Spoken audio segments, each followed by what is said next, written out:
So, the Cylons are created by man? I know. No. Okay. Oh, No, it's I like know. a Fargo, this is a true story thing. Yeah. No, it's not. Oops. It all leads back. It all leads back to. Here's the thing. You yes-anded me, mishearing your response. Now we have two separate improv realities. Well, now I don't know what the show's about. This is not a show. Let's pack it up. Thanks for listening, everyone. We've been Michael Swayman, go Cody watch Johnston. Battlestar in your free time. PSG. No, welcome. Hey. But we are gonna get up to some saucy improv shenanigans because I'm just so happy to have your vibe in my life again, man. Yay. Yeah. I mean, we talk now and then like adult friends do, and we always validate that we're friends. But such a big part of this podcast is going to be the delight you hear in my voice, just getting to chat with my good pal Cody Johnston, who graces us from his own legendary programs. Like that one where he was that little YouTube guy, that shithead guy you're talking about. Yeah, and some more news, I guess, as well. Yeah. And essentially, I have invited him on because it's the most classic podcast premise ever. It's a rewatch series where one guy's seen it, knows it inside out. One guy's never seen it before. I'm the never seen it before guy.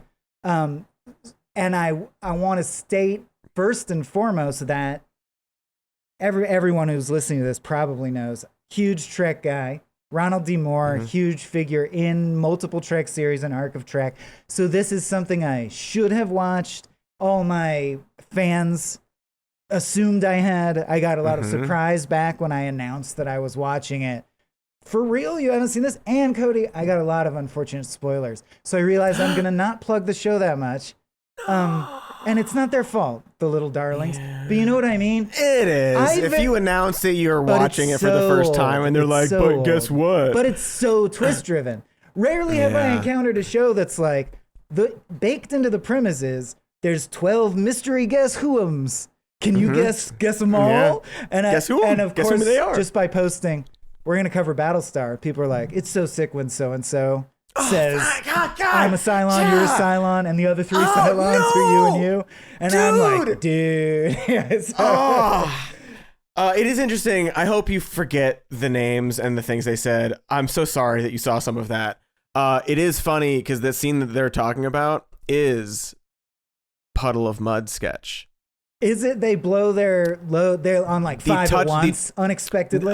It's just the touchstone like, of that sketch was like, what if? Yeah, it's people like that scene. Only they realized that they were in Puddle of Mud. You know, it's funny. In silent honor of us getting to do this together, I just reposted the Puddle of Mud sketch on Blue Sky. Perfect. So, I am pumpkin fucking. You are in Puddle of Mud. These things will always be true. But let's focus on Battlestar Galactica, and I want to say that the other main takeaway I got from the initial feedback from me saying we're going to talk about Battlestar was everyone fucking loves it. So I think it's good because particularly people who vibe with me will have their hearts broken in some parasocial way if I don't. And so far so good. I have questions. But we're just going to talk. We're going to talk miniseries. We're going to talk part one of the miniseries. And we're not going to synopsize for once, if that's all right, because the show's so old. Like, I'd say feel free to, of course, describe anything that's like, remember where, blah, blah, blah, that's the context. But honestly, I was going to say, like, maybe we'll organically come up with, oh, that's a fun game, let's do that every episode. Let's see what happens if we, the show could be nothing, just totally free. Oh, yeah, just talking about it. Sure. But maybe now it's time for our weekly We just talk about the episode and it's just chat. Or it will become highly segmentized over time, depending on how we feel. Here goes nothing. So I wanted to ask you two things, Cody. Have you seen Stargate Atlantis and have you seen The Expanse? Not to immediately drag us away. Have not seen Stargate Atlantis. I've seen Stargate Universe. Oh, I haven't seen that. And I don't want to dig into any of them for too long because time is short. Yeah. But there seem to me to be so few. Star Wars is like separate in my mind, I guess because it wasn't TV first. But so few TV sci-fi franchise universes that persist. there's a lot of sliders in Babylon 5s and Fireflies and Graves of the Fireflies and What Ifs. But Battlestar felt like it filled in a missing link for me between Star Trek, which is dated and operatic, the ones I like, we're talking TNG, Voyager, etc. Right. And the new shit, The Expanse, which especially The Expanse feels like it's the new Battlestar in a way that I didn't appreciate until going back and until you see where it kind of came from. So I watched the first one. I think the first maybe 1.5 seasons of The Expanse, not because I didn't enjoy it, just because sometimes you did you get start that shows vibe, and you just like the Battlestar vibes from it? Like it learned not from even it, at least not even just visually. I think they're very similar, which I think comes partly from just like, well, we're in space. What's the color palette going to be? That kind of thing. But yeah, I would say it definitely sort of filled that space a little bit for me in terms of it's close. Yeah. Battlestar is very. I mean, I watched it when it was on the air. So that's exactly where I want to go. Yeah. Take us. Why were you enthralled in real time when it really came out? Yeah, paint us that picture. Yeah, I mean, it was in that era of TV. Not that I like TV used to be bad. TV used to be TV. It's always been TV. But it was in this era. Recently found out it still is. Like there's still Comedy Central. Yeah, I didn't know that. I'm can go on. That still exists. Oh, okay. Yeah, you can watch it on Hulu or you can watch it on TV. But this was one of the first shows that I think did that attempt. It was around the time that I was also watching The Shield. If you're familiar with The Shield, you ever watch The Shield? Michael Chiklis. No, that's another one that Goggins. So case in point, we're trying to cover series more often, and I know Abe will want to do The Shield at some point. He talks it up a lot. Not like this is the best show of all time, but it's an interesting show to discuss and instrumental in a chain of like building early premiere drama. Exactly. Yes, and that was this is one of in them. The sci-fi part and of that. Yeah. Walton Goggins is in The Shield. Oh, from I start didn't to know finish. that. Okay. He's so good in that show. Also, The Shield invented what I think, frankly, is a very depressing technological technique that's so effective and cheap because TV has to be cheaper than film most of the time and faster, which is they just filmed super 4K high def and then in post shake the camera all around wherever they want to go. So smart and depressing. So smart. To me. And exactly. That's what, and that's, so is that era of like, oh, we're going to try, like, we want to do more Sopranos type shows that are like really good and more cinematic and all this kind of stuff. And it was also around the time of like Arrested Development was coming out. Lost was kind of that era too of like, oh yeah, let's watch some TV. Everyone I know forgets you about it now because it's legit. No, I was rolling my eyes at the one I'm about to say, which is 24. Okay. I'm like, 24 was also there. But do you know what I mean? Like, it was huge, meaning my college years, which is so, I'm like, that show, really? But it's true. Yeah. When 24 had a new episode out, the common area of the dorm building would be crammed with everyone watching 24 live. And I'd walk by and roll my eyes and be like, Arrested Development, you fucking losers. Exactly. Yeah. 24, yeah, not my thing. But yeah, that sort of era. And then one of my roommates in college was just like, let's watch this. He'd watched a few. So we put on the miniseries, which we're going to talk about, not knowing also that this was like a backdoor pilot, they called it at the time. They weren't going to do a show. They were just like, let's do a Battlestar Galactica miniseries, and it'll be this and this, and that'll be that. Much and like hoping like if it's successful, then we'll make more. Anal Slut Zero, the prequel that led to the famous series. Exactly. Thank you. Backdoor I didn't pilot. want to say it, but that. So yeah, we watched it, and it was a bad joke, and I don't say those usually if I can help it. I didn't want to say it. But I can't pronounce it. But yeah. I don't know suits. I don't know. I couldn't possibly. And had you seen 70s version? No, okay. I was never.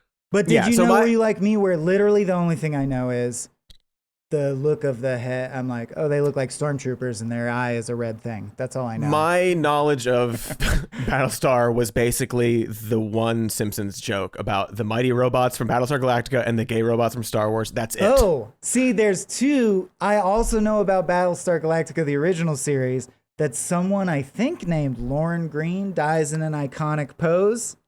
Because if you remember Comic Book Guy, gets dipped in Yeah. plastic, must die in iconic. Yeah. Okay, And that was what he looked like. Okay. I don't know. I never saw the show. I never saw it. But I will say never... I got more feedback.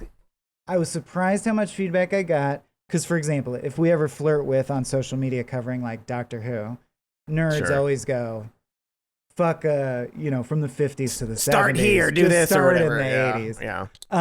But a surprising number of people were like, Battlestar, the 70s version is good, which I find hard to believe. I find it hard to believe, but I've heard that too.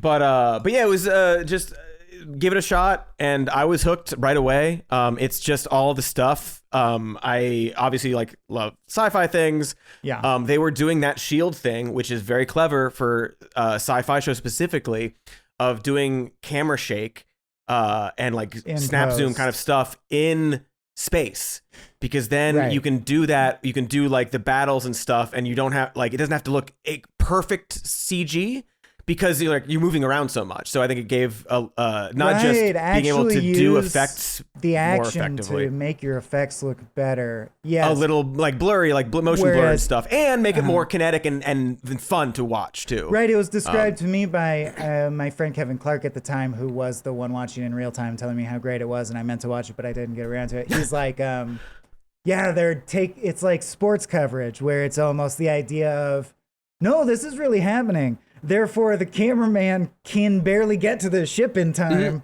and zoom in and you're kind of chasing the scene and stuff, and not in a distracting or annoying way. Just sort of. Certainly, there are shows that some show got ragged on it all the time for going too far with it. Maybe it was Arrested Development at its peak. But anyway, I remember at the time this came out, many people commenting on that, and that was revolutionary. Even if you think back to, I think because of 2001.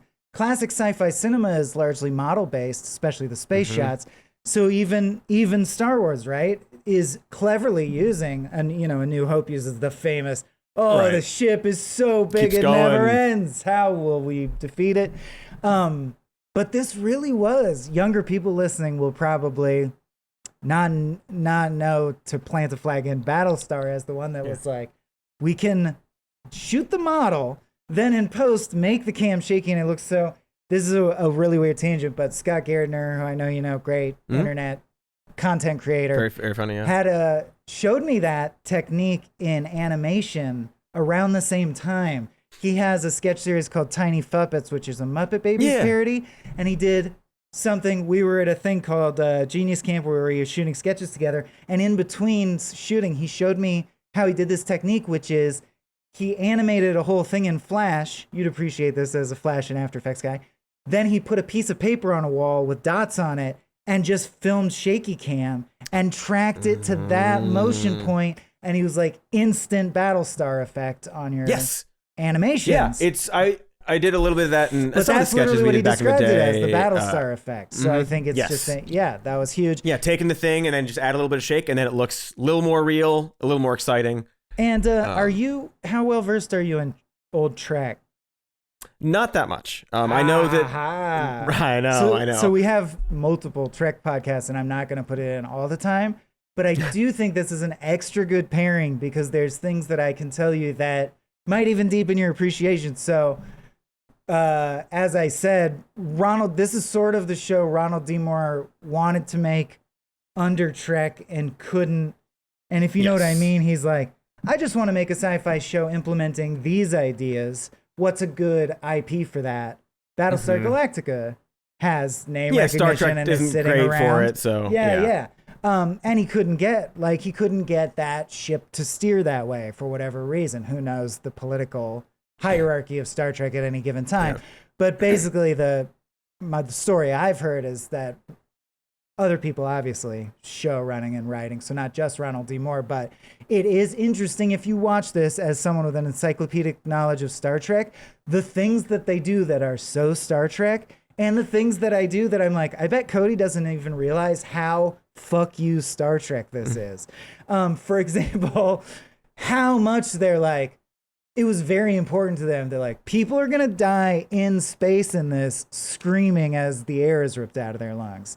Star Trek would never do that, and would be like, my word. Don't do that. That makes it not fun to explore space. And Battlestar, we want it to be it's not fun. We're all fucked, which is also we're fighting for not a very survival Star now. Trek. Yeah. So I was really, and then I love that, like, almost as if it's a hat tip to that legacy, though. This starts with a poker game that reveals all the character traits and relationships. That is a Star Trek staple, like a known. Every Star Trek series has a poker game scene. That or like whatever game, whatever version of the game, or like just sitting around the table. Oh, but this is not. I guess this is something else, right? It's like she got like what full colors or whatever. Hand. It's some military themed jingoistic. Yeah, with the corners cut off and stuff. Yeah. Oh, I love that they're like in the future. Fuck rectangles. People got too many paper cuts, and they're like, cut these corners off. No more corners. Oh, it's so great. It's literally, I'm pretty sure it's just, they were like, how do we make this kind of unique and make it feel like the future? Like, cut the corners off. And then from then on, they're like, well, we have to do that with everything. Yeah. Which they didn't necessarily expect to have to do. But like, well, that's the decision we made. So it's all looking like that. And then I love, because I know that it's just to get a unique look that feels distinct. And so it's different than the Cylon devices and shit. And all that math works. But of course, you know, the bread and butter of much of my livelihood at Cracked, at least, you found other things to do. But I picked up plot holes primarily. And I still love thinking of like, so how did that happen? How did they enforce that? Who was like, no more corners on shit? How did that develop? Why are they doing that? Change all the cards, change all the paper. Yeah. Also, I found it almost funny and sweaty, but at the same time, very fuck you Star Trek in a rock and roll, like, oh shit, where are we going way? Where they're like, where the show, especially part one, is like space fucking. This time with sex. They're flirty too. I bet they fuck later. They might even do hand stuff in the closet. Maybe then. And look at that guy over there. Who knows? But he looks saucy. Like, literally, one of the main characters is like, I hope they fucking have a kid. Like, you know, like they're just like really like two sex scenes back to back in this, which usually you stagger those. I don't, and that's almost felt like. And then there's just like character sound alikes. Like, I don't know if you know, but Terrell feels like Colmini. Like Terrell feels like the Chief. Yeah. And then the craziest one that. Wait. Not Ty. The Chief. No, the Chief feels like the Chief from DS9. And my God, millions of people have mentioned it, but it just has to be mentioned. We'll get all this shit out of the way because this is the first episode of the first part. Sure. But Dr. Baltar is Dr. Bashir. And number 6 is 7 of 9. Like, her characteristics are exactly the same in the way that it's like Ronald D. Moore does. I do feel like he half-antsed it, where like the Bugs Life guy was the Ants guy, the story goes. Was a disaffected producer who was like, I want to do a more adult one with edgy humor. I'm going to make Ants. It feels like Ronald D. Moore was like, Gene Roddenberry always made us do this super optimistic version where no one will ever die for real, with rare exceptions, because an actor quit the show. It always is headed towards a happy ending. It's always based on de-escalation and, blah, blah, blah. And he's like, but I still want to use 7 and 9. I'll just call her 6. I like the characters. I still want to use, so he like cherry picks some stuff that is straight up. You're like, well, that's like Starbuck is Tom Paris. Her origin story is Tom Paris. She acts like Tom Paris. I'm sure Ronald D. Moore and team will take her in pointedly different directions. Yeah. Especially because the most fascinating part to me and the least Star Trek-y is everyone's super religious. Star Trek would never touch that shit.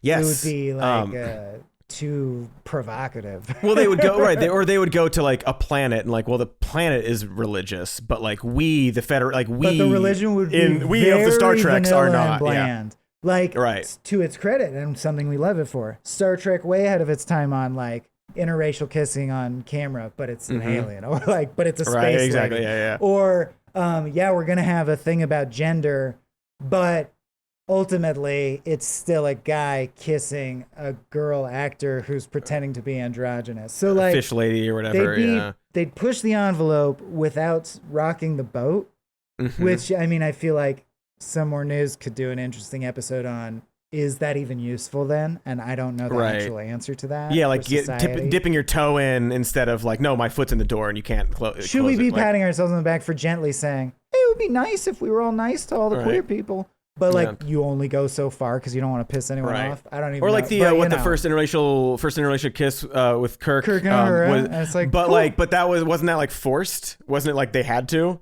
Well, it's in the context of the episode, I believe, or it's like they're doing a combat ritual. Like they had to trick or something. Yeah. It wasn't like, oh, romantically this is okay. It was like, no, if you have to, you got. It was exactly their era's version of Star Wars being like, keep your eyes out for the gay couple. Gay rights forever. Gay pride. We love it. Oh, look, there they are. That incidental couple in the background's gay, by the way, in case you didn't notice. Oh, are they? Yeah. That's the lore. No, I didn't notice. Great. I'm not going to watch it again either, so. You know how you can't tell? That's what's open-minded. You can't even tell they're gay. Huh, think about that. Isn't that interesting? Ooh, wow. Well, I guess I didn't have to think about it, so I won't. But the standout by far being a vainglorious space doctor who does the thing that is society deemed illegal, because Gaius Baltar, when we meet him, is doing a series of lectures about how we shouldn't fear technology anymore. The Cylon threat is so far behind us. Who knows what they're doing out there in space? Probably just circle jerking and thinking about algorithms. And meanwhile, Dr. Bashir in Deep Space Nine, his great secret, spoilers for Deep Space Nine, is that he was genetically engineered, which is strictly forbidden in the Star Trek universe. Interesting. To improve the race in that way. Like eugenics is banned galaxy-wide. And he's just handled very similarly. Yeah, that's so. This is one part of why I was excited. I mean, for all the reasons, but because I'm not super versed in Star Trek, but I know that Moore was like deeply entrenched, and from what I've heard, also has written some of the best episodes of the show, which I've not seen. Have you seen the specific episode? Like, do you know the episodes he's written, or are you just know like he was writing the show during this era? No, I just know he was a big force in putting the original deal together and conceptualizing it originally. And no, I'm saying I have not seen this show, so no, I'm coming in fresh, just reading Wikipedia. Oh no, I mean the Star Trek episodes that he wrote. Oh no, I can't name check, but I could look it up while you answer a question. I'd just be interested to see like once you know like, oh, he wrote this. That's definitely from that, you know. Yeah, I also thought it was interesting how, because for example, Star Trek usually traditionally focuses on the bridge crew, because a spaceship always has hundreds of people on it. So how do you arbitrarily choose who to follow? I do like the idea that in this it's like we follow the president, the military leader, some of the bridge crew, and some of the lower decks people like Gata and D. Like that's interestingly non-Trek in that way too, where it's a vertical slice of ship life instead of a horizontal every level slice of ship life. Right. And the scientist guy. So let me ask he's in the lab too. Well, Star Trek does always throw in the doctor. There's always a doctor, so we can throw out a science type stuff. But let me ask you, honestly, really honestly, before I say anything, how did Starbuck, I know from just cultural osmosis, a standout character, how she hit you in the first part? Or even if you can remember back in the day, did you walk away thinking Starbuck kicks ass? I wasn't, well, because I know that she can be controversial, and like, we'll talk more as her story develops and stuff, because she was, the Starbuck from the original one is a man. Well, isn't like Starbuck the character also a something in Moby Dick, right? No, I'm not sure. Okay. That I couldn't say. But in the original Battlestar Galactica show from the 70s, this character of Starbuck was a man. So they switched that up. Starbuck is the first mate on the ship in Moby Dick, in the Pequod. Okay. I like her. I think I know the actress took some time with some people that I know in terms of like getting to like her. Like as a character actress, the sort of the tone. But do you mean like what was my? Well, I guess let me phrase it a more open-ended way. If you remember back in the day, because that's kind of the joy we try to recapture sometimes with these rewatches. Who were you? Like, that character's so great. Is it all? Yeah. I mean, Star Trek often is captain-centric, and obviously the almost is fucking awesome. He's so good. Let's like He's set so him good at it. aside. So no, But almost. who else were you like? Oh, I'm interested in them. I'm interested in them at the time, if you recall. Yeah, or even I mean, now I really. rewatching. Yeah, it sort of changed. Obviously, his characters develop and come and go and so on. I did like Starbuck as a character. I mean, I know, again, he's very controversial for some people. I am delighted by Baltar the entire run of the show. Dude, Peter Lorre, or like, you always love a slimy little He's freak. And his scenes are tense, because he's constantly one step away from being revealed as. And he's just, there's something he's so befuddled all the time, and it's almost cartoonish, but it's not over the line in his like, like, he's so that sort of like, am I suspicious of you because you've done something, or is it because you're just a weird guy who acts that way? So Baltar was always the Baltar 6 relationship. And I wasn't a huge fan of Lee Adama at first, the son. Okay. But I did like their dynamic and their relationship. Kurt, which is good. By which I mean essentially a Buck Rogers. Trek always feels obliged to have like one guy who still echoes that. Yeah, like just the rough and ready space boy. Yeah, and Lee is the closest. Well, I think Starbuck is probably the closest, actually. But they aside split from it, which is smart. I think it just, at least it's variety. It makes exactly. It feel you have these rote. two sort of like versions of that character. Yeah. Where like, okay, you're kind of a scumbag, but either of you and could, a troublemaker, like save the day and knock out the exactly. XO. Yeah. Yeah. But whereas obviously Lee is or Apollo is much more straight laced and like by the book. He's and boring at first, for sure. He's boring at first, and you get a sense of that sense of his role a little bit in, I think, the miniseries of just sort of like him being on board with these moral and ethical decisions being made, his relationship with the president, and having like a very straight laced like military guy is kind of boring, but also he does have that moral compass that clearly is going to be, they have all these dilemmas throughout the show, and then they only spend a little bit of time on the crew. They get more and more time as the episodes go by. I think the Colonel Ty is very fun. He's always gonna have a spot in my heart, because of just the way he talks is just so much fun to listen to. But also like a kind of a like almost like pathetic drunk guy who's like the war is over for them until the thing happens, and him having to struggle to sort of get back to doing war and stuff. Trying to think who else is going on there. And I mean the president, I think, is so that's another so good. If listeners are familiar with Voyager, the Rosalind Adama relationship is almost I would say better, amped up, or at least grittier. Whatever, it's doing its own thing, but it's not the relationship between Captain Janeway and Chakotay, who start out as intense rivals. He even says in the first few scenes, "I know I'm just a crazy old man," which is something Chakotay says a lot in Voyager, is he's worried he's going to end up a crazy old man because his dad had dementia. And there's like a few little, I believe, intentional winks to Rosalind being like, Ronald Moore's like, they fucked up Janeway and Chakotay. I'm going to do it again. I don't give a shit. I'm going to do the way I was pitching it in the room that I didn't get to do. Probably. I could be way off base. I'm just saying all those pieces line up if you read and some of the tropes are tropes, and they're a character like, but I just knowing where he came from and why he did this show, it seems like that. But holy would make shit, sense. dude. I mean, Ronald Moore, since you asked, wrote the TNG finale, 2 of the movies, Barge of the Dead, which is a very famous Voyager one. He wrote this miniseries, but not alone. Tons. Chain of Command, the one where Picard gets tortured and says, there are 4 lights.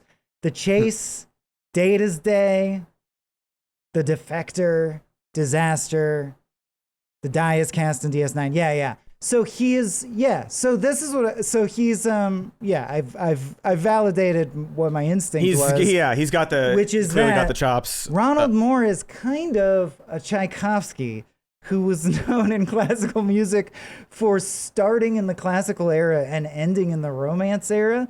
And it strikes me that Ronald D. Moore has been with us, which is such a unique thing, all the way from when television sci-fi was 3 cams, stationary cam, sci-fi short story written by like Harlan Ellison, presented as a play, so you can ponder the idea of, my, what if an alien race was like that? How fascinating.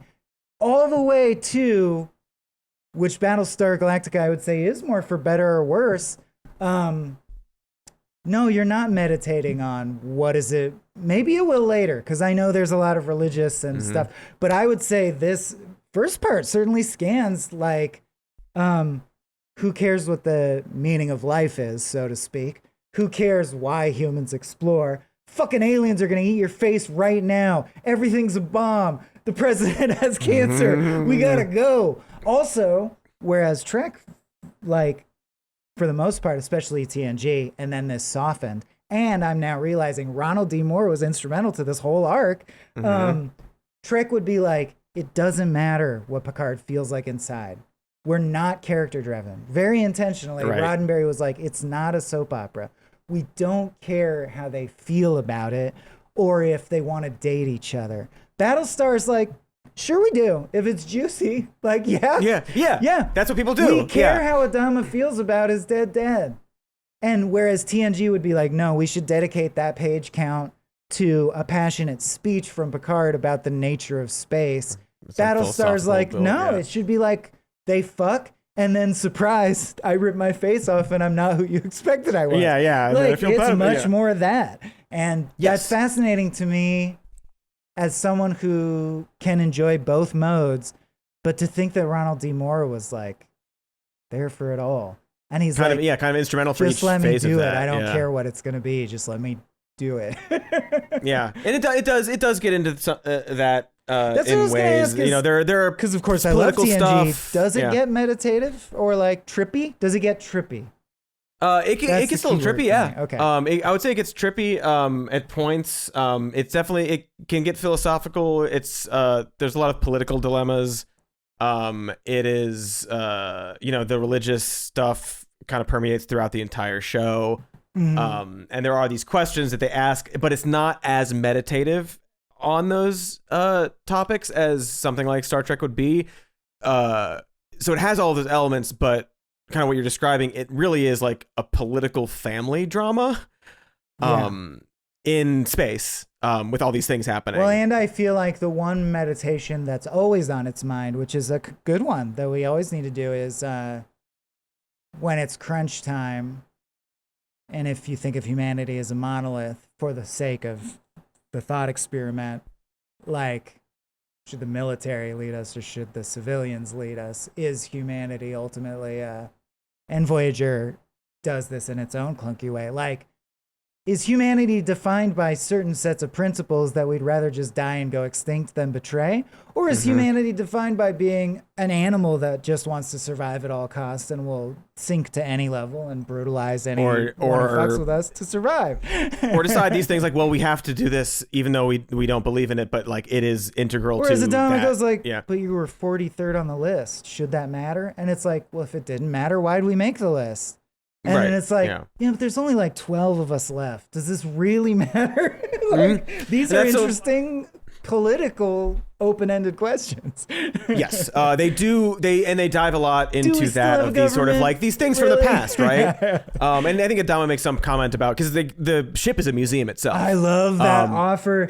That they're not even really a ship, really. Yeah. It's like an old relic. Yeah, he's like, are you really the president? And she's like, well, are you really a space captain? Really? You know what I mean? Yeah. I can go. You want me to go to the gift shop and get you a little tiny little Battlestar Galactica? You know, I got it. That's another thing I find hard to buy, is that if the backstory of this unfolded and the Cylons fucked off after the first war, that we would actually leave to them to their own devices, so to speak. We would definitely be trying to spy on At them, least trying to sending spy on them. satellites and shit, we would not be like, But it was I pretty hope rough. that doesn't ever come back to bite us. Yeah. But they do dig into these political questions and philosophical questions, because what you're saying is like, well, everyone else is dead. It's just us. What it is, and you'll see in the first. This is part of why also I think I enjoyed Lost so much at the beginning, because it is just sort of like stripping people down to, we only have to survive. Like that's the goal here. Like everything else is gone. Yeah. It's just survival. We need. You'll see. I won't spoil anything about the first few episodes, but it's like, well, we need this. We need this. We need this. It's just how do we stay afloat, and what do human beings do and decide to do and make these decisions when that is the task. Yeah. But it's also so. I'm thinking of books like Utopia, and I'm thinking of like Lord of the Flies. Is survival with a small number of humans that represent humanity, like as if you almost took a straw poll, is the ideal setup for to talk about this is what society's like, right? Yeah. Like so. Yeah, you're this type of person. We're distilling this group of people down to sci-fi has a long history of doing. So that's what I think is somewhat unique about TNG specifically. Is it inherited the old 50s, 60s thing of just staring into space and tripping out. Like I would say the bulk of TNG episodes, and that's what makes it special, is like, and I understand there's a lot of ways this is stupid and should be progressed past, but a lot of TNG episodes are just like, look at that. Isn't that crazy? Just think about that. Isn't that weird? It's weird. And I like Yes, the answer is yes. Yeah. The answer is yes, it is. Even as early as DS9, they were like, let's keep it moving though. Like, could there be a war? DS9 has a war, which TNG never had. And then Voyager, I don't know if you know, but the premise is they're all alone, completely fucked. How can they survive? And their first few issues are like, we're out of food, we're out of isolinear chips, we're out of dilithium and shit. Exactly. That is, sort of. So it's so interesting. I don't know what it means yet. Maybe we'll come to a theory over the fullness of the show, but like, I'm like, what is it? There's such an interesting balance between whether sci-fi is interested in people or fuck individual people. I want to talk about society, or even fuck society. I want to just look at the stars, or only think of humanity as like in the grand evolutionary timeline. Battlestar is very much, no, we're in it with them. Immediate action adventure. You care about them. You do want them to live. Survival is the stakes. And I gotta say on that front, whereas a great TNG offer would be like, oh wow, a race that only speaks in metaphor, that's such a great offer. In Battlestar, part one only, this is only speaking of part one, the things I wrote down under, oh my God, what a great offer are guy who only gets away with betraying humanity because humanity happens to get completely wiped out at that exact moment. What a great offer. Like how much juice. Someone literally, that one guy could be the whole show. Yeah. Someone literally saying like the decision to go in episode 1, we're gonna say, there's 12. There's exactly 12. Compared to DS9, the scene where they go, there are 4 changelings on Earth, exactly 4. And the rest of the series, you're trying to guess who it is. It's Gowron. I'm going to spoil Trek heavily in the show. Go for it. Then the idea that after 40 years, the ship that you care about, your ship, is a flying museum with no ammo and no one knows how to do their job. And no one was expecting this. And that they're all Luddites because they had a Butlerian jihad type deal where they're scared of robots. So they use like rotary phones and shit on the ship. That's so sick. And specifically because that ship is a museum, it is, and Adama and has led these by views. An old man who's like, I hate robots. Set in his ways, exactly. Because of all those things, that's the only reason they're able to function and survive, is because they aren't adopting this technology and aren't on this network and stuff, and like they're not using these things, so the Cylons couldn't get into their systems, specifically only this one ship. Like we talked a lot of shit about Alien Romulus on this network, and other people did, but I will say something I said on that episode, which was, I do love when there is just a thrill, I mean, of course, to like a pitfall or cliffhanger where they subtly, or with any kind of tact or grace, maneuvered so much shit that when you zoom out, you're like, it's actually comical what a tight spot they're in. Like, what are the odds? In Alien Romulus, there's this thing where like they're running out of oxygen, hanging from a hose as an alien grabs at their arm while they're flinging through space, in free space outside the disintegrating ship as the ship is crashing into like a ringed planet, and their feet are trying to not get like a cheese grated by Saturn's rings. I'm like, what are the odds you could find yourself in such a situation? And this has that vibe constantly in a way where you're like, oh my God, this dude thought he was. It's not just that humanity's wiped out. It's that the only ship that survives only survives because it's a shitty paper boat.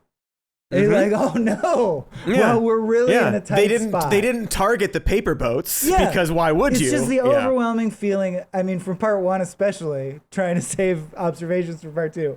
My main takeaway is, well, they're in quite a tight spot, aren't they? Aren't they? Yeah. This EXO thought he was just going to run out his time being a drunken museum docent.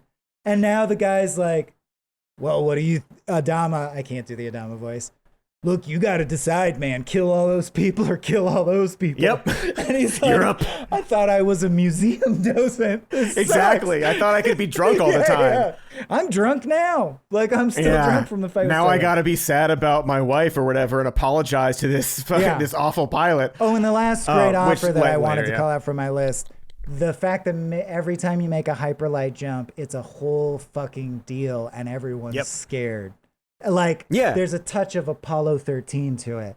Like, Star Wars and Star Trek are fucking zipping around and glossing over all aspects of how it would dilate time, because otherwise they're like, the story would fall apart.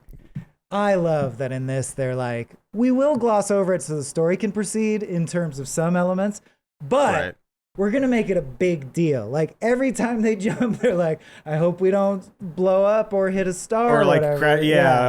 Going to a star, like, this is the part where it makes me throw up or whatever and it like, is. How did you know where to jump? And he's like, math that I did on paper with a pencil and shit. And they're like, exactly. Oh, all right, well, let's give it a shot. Yeah. Go calculate this right now. Yeah. Reminded me of Firefly constantly falling apart, which was a great aspect of that show. Yeah, it's and I think also partly because it's like this old ship. It's kind of a junker, so everything is a little old, a little rickety. It feels like almost a wooden ship at sea at times. Yeah. Which again, that can withstand more and nukes, more. Though it can be bombarded with nuclear weapons. Apparently, and be like, oh, that shook us up. Very interesting to me that there's no force fields in this whole unit. You can spoil this for me. Is there force field technology ever? Like, do the Cylons have force field? Yeah. They might mention shields in some battles, but not for like in the like the starfighters don't. I don't think. Fascinating. And it's not like put the shields up for the nukes. It's like nope. That their weapons are not made up. Like, rather than, of course, being photon torpedoes, which is just words slammed together, light torpedo, right? It's like it's like bullets. No, they're just firing traditional nuclear warheads. They just hurl dozens of them. I also like they pointed or they made some reference to like recovering the unexploded ones. They thought, I always love when they think through little details and shit like that. Yeah. Like, you don't want to just leave them floating around. If it's you go get them if you can use them again. Yeah. But I was like, really? So this ship's armor. So it's still futuristic armor from my vantage, because like our armor can't, because they can withstand nukes and we can't do that. Yeah. But yeah, there's a lot of cool touches like that. And I don't think they do this for a while or like really show it, but like the fighters that they have are that they have or the Cylons have. Our fighters? The humans have. What about them? It's based off of like it's like you're in a car, so you have pedals and stuff, and so like you need like leg strength and like physical strength to be maneuvering your ship while you're piloting it, which they don't really get too much into it yet. I gather that the Cylon fighters are single organisms, which makes sense for how that race would work. Like the ship is a thing, is a Cylon, right? It doesn't have a pilot. Do you want me to tell you? Well, I'm just guessing because they're shaped like a giant head of one of the robots, and that would make sense. That as the offer. That would make sense. Okay. So I guess The my fact that you're question being for you coy is makes how me much. think. I guess it does matter. So I guess don't tell me. Or well, so that's the thing with this, because you can spoil Star Trek as much as you want. I don't want to tell you anything, if I don't have to. There are even things like you're talking about, like, oh, like, do they talk about like humanity Worf or is a like these terrible philosophical father. things and these things? I was trying to think of the most upsetting thing I could reveal about Star Trek.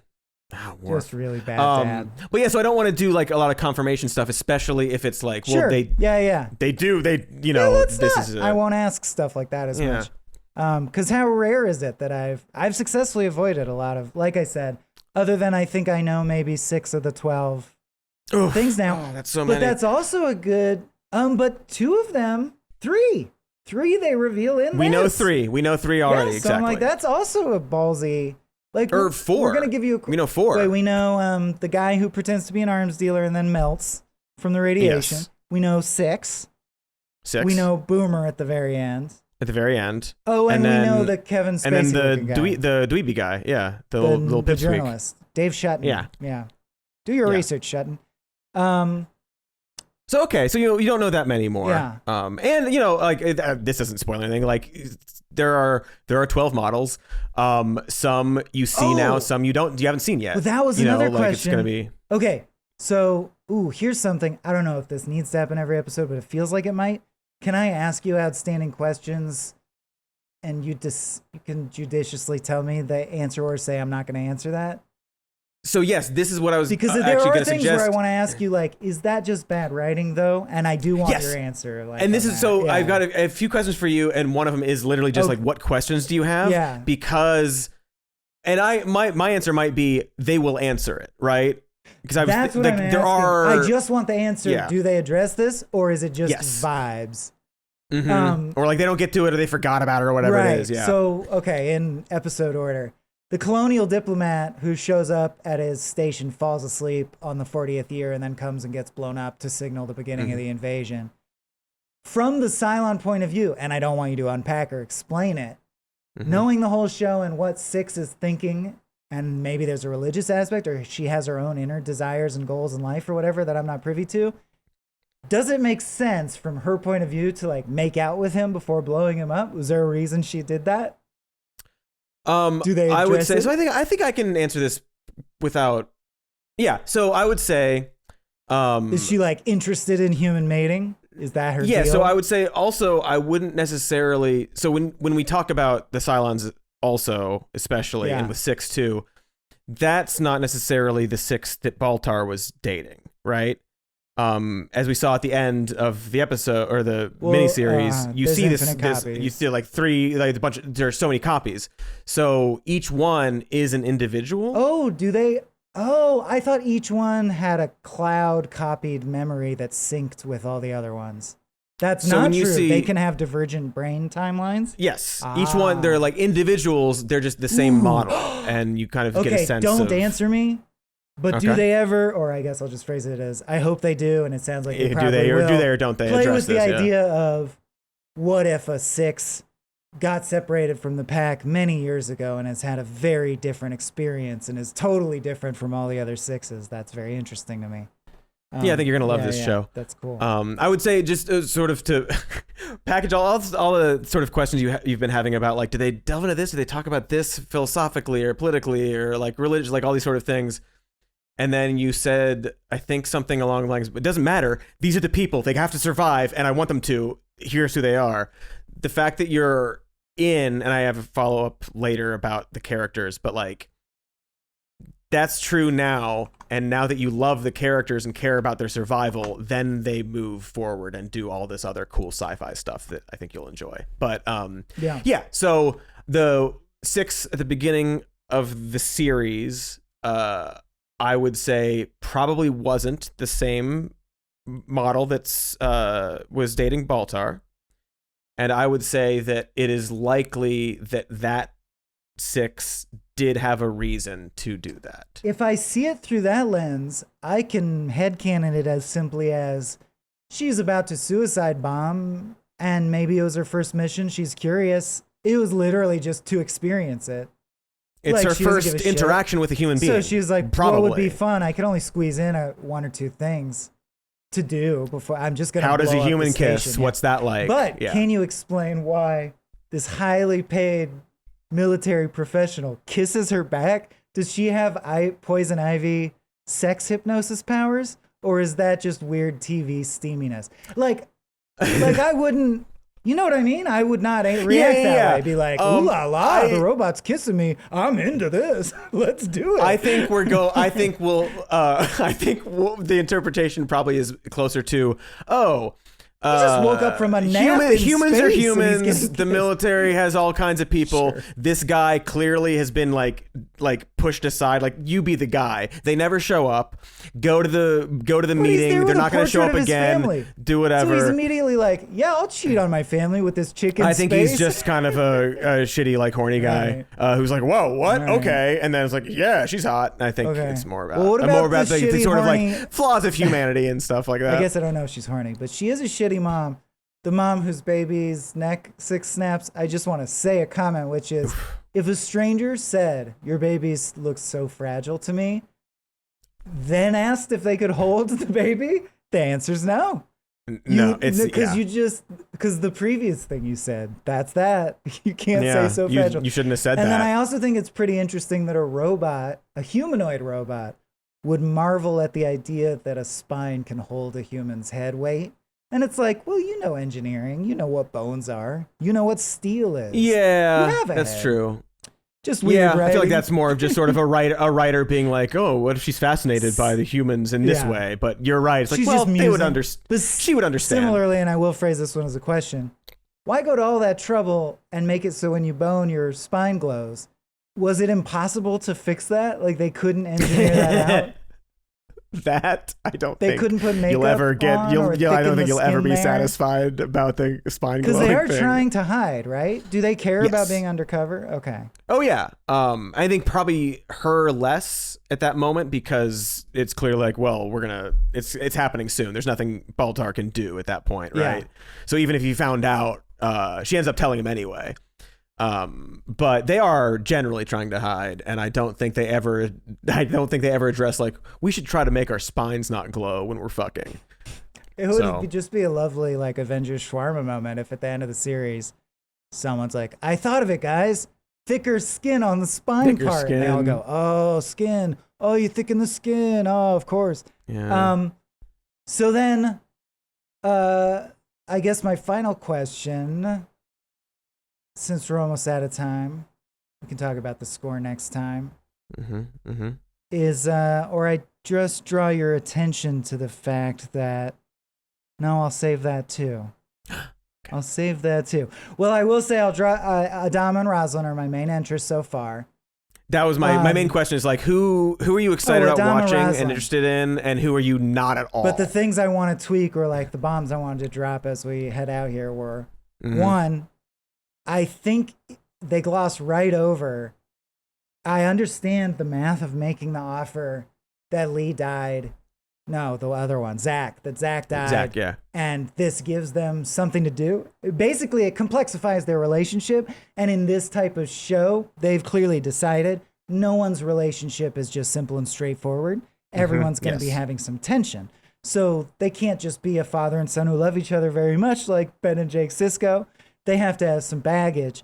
But I will say, saying that you're not a man, imagine it in our terms. If my dad was in the Navy or Air Force or whatever and said, you will never be a man in my eyes unless you join the Air Force, I would be like, fuck that guy forever. That's almost an irredeemable character flaw. Like, I would be like, oh, Adama's like a MAGA dude? Like, that's what I equate that attitude with. Like, I really don't like that was his stance. But if you know what I mean, I know that he's not going to act like that guy for the rest of the show. Yeah. Well, and you saw even when Lee pointed that out, you could see like the pain on his face. You can see like, obviously that was a terrible thing to say. A lot of the stuff Lee said, I think in that scene was for Adama to like hear it for probably the first time and acknowledge like, but the foundation that was kind of fucked up. I shouldn't have said that. She's going to be the civilian and he's going to be the military. and they both want what's best for humanity, but they define it differently. To me, that's the number one thing that's keeping me going to watching the rest of the series. That's the crux of my interest. That's one of the main crux of the show. And I would say probably. So then I'll just knock some things, then we're out, which is especially when they turn everything off. They turn off all the ship's systems and they make everything extra low tech because they're hiding at one point from the fleet. What is their low tech fake gravity solution? Even Star Trek is guilty of just glossing over how humanity discovered gravity. But do they ever address what is gravity on Battlestar? How are they simulating gravity? I don't think they ever talk about how they decided, fuck it, we'll eat that. I think they just don't do it. There's like, we got gravity and ships, and that's what it is. Just like how they're like, I'd have to think about it a little more. There's some sound in space. Why? Because it's cool to hear the explosions. Because it's a movie. It's a TV show. You want to enjoy it. Yeah. Well, we thought it seemed we're not doing The Expanse yet. I think they don't address it. I mean, they do things with gravity, like, outside the ship and things like that. Exists, but I'm saying, do we ever see what generates gravity within the I don't think so. And then my last bombshell, and the reason I asked is, dude, I find Katie Sackhoff as Starbuck, and I'll say that whole unit because I don't know her from much else, and I don't want to paint her with a broad brush, but repellent. Like, that's what I was wondering. Urkel breaking into the show to be like, hey guys, I'm radical. Watch me skateboard with a cigar in my mouth. I got my cigar. I'm gonna like probably tap some ass in this show, I bet, and then kill a guy and probably slap another guy and fucking make a wry quip later. Stick around for that. You'll have a struggle. It's funny. I was never like, oh my god, I love this character. She never she never really bothered me that much. She wasn't my focus of like, I really want to know what happens to her. I know Katie Stoll had the same opinion of her as me during the entire run of just like, I just don't like what she's doing. She does in your face in a really, to what me scans as a cheesy way, or like an executive writing. Let's make Poochie 20% more in your face. Yeah, whatever. As opposed to, it's because I think because other people I know have had not the opposite opinion, but have had that same opinion. Wasn't she the favorite or everyone's favorite, or a lot of people liked her? She was for a sure. big. Yeah, a lot of people liked her, I think. But yeah, I think you're not alone. All right. In that feeling. And I don't want to say that you'll like her eventually or it'll get better because her character doesn't really change. But I think she's a lot of the maverick. characters, I think a lot of the characters, and she's got some good storylines. I think that, in the same way, like most shows, like, well, the actor and the character kind of like figure each other out, but find she's some a sort of wiseacre hard equilibrium. ass. She is always going to be that. Yeah. I would say so. I mean, if they reveal she's a Cylon, that could change the thing. But don't tell me that. I'm not going to. I guess a couple more questions, just because I guess go for it. Since the very first episode, it can be a little long. Gaius is at one point magically, or like movie magically, as in serendipitously, spared making a decision that would be very in character for him and emblematic of what his arc already is, which is, should I lie and let this old lady die so that I can live? But what's an interesting move to me, I thought he was just going to do it because that would be in line with and a fine maneuver for his character. Yep. But instead, the show has serendipity save him from that because Boomer goes, oh, you're Gaius Baltar. Well, we got to save you. You're a genius. Is that ever addressed as anything beyond serendipity? Or is it just, you know what I mean, TV show serendipity where sometimes I do know what you mean. Serendipitous. Well, because also I thought this moment was really interesting. Because I know there's religion. And fun to watch. Is there fate in this?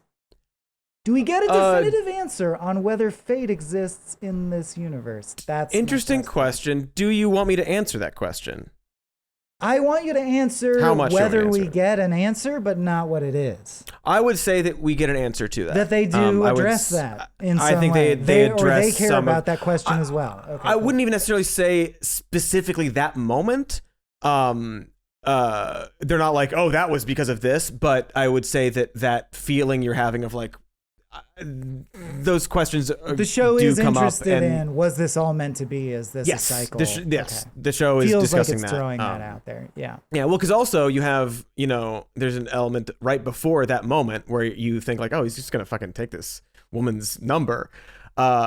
He's called out, but he's not called out in the way that he thought he was. Like, they recognize him first, and then he thinks he's caught. He's like, "Oh, this woman won." Like you think? he chooses. Oh, I didn't interpret it that way. That he thought, "Oh, the spotlight's on me. I can't." Like I can't, right? Because he thought he was kind of being caught. He's like, "Oh yeah, I found the woman who got it. Let's do I that." felt And more I feel like, wow, he was spared having to make this horrible decision. What a lucky break for this slimy asshole. So I think it might be kind of both, where like Yeah. he makes the decision because he feels he's caught, and then she's like, "Wait, are you guys bald?" Yeah. Because she doesn't do that until after he says, "I found the woman. Here she is. Here she won." But yeah, I would say they do get into that quite a bit, in a way that I think you'll probably enjoy. I don't know. Hell yeah. Well, let's find out next time when we return good. with a very special podcast, I guess. Sure. Why not?